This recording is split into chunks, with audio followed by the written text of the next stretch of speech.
For more on this story, we can cross to Nairobi and correspondent Viviane Wandera. Viviane, there's a healthy dose of skepticism after the announcements by General Burhan. Yes, exactly, and especially from the Sudanese main civilian bloc who have come out to reject the proposal by General Burhan to form a civilian government. Now, yesterday, Burhan made the announcement that the military will not be participating in political talks to pave way, in order for them to pave way for the formation of a civilian government. But this has not sat well with the main civilian bloc, who have also called out people to come back to the street and protest against this.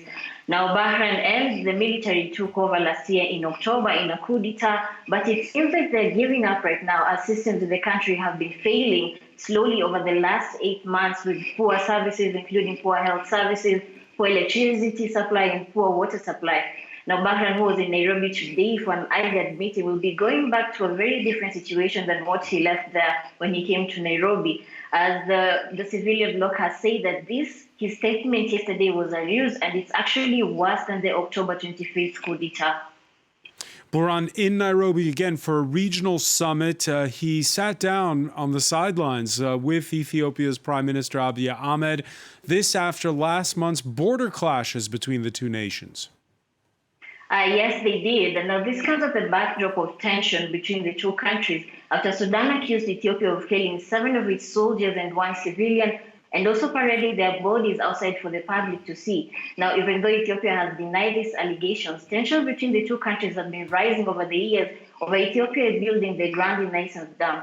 Now, during the meeting between the two leaders, they discussed peace talks and decided to have dialogue and peaceful dialogue among them as they consolidated and opted for peaceful ways to solve any tensions between the two countries. Now, during the meeting, also, Kenya's President Uhuru Kenyatta was hailed for finding peaceful ways to find solutions to any tension within the region, as there has been escalating tension in the larger region, that is both East Africa and in the IGAD nations, as there have been tensions in the Rwanda and DRC border and now between Ethiopia and Sudan.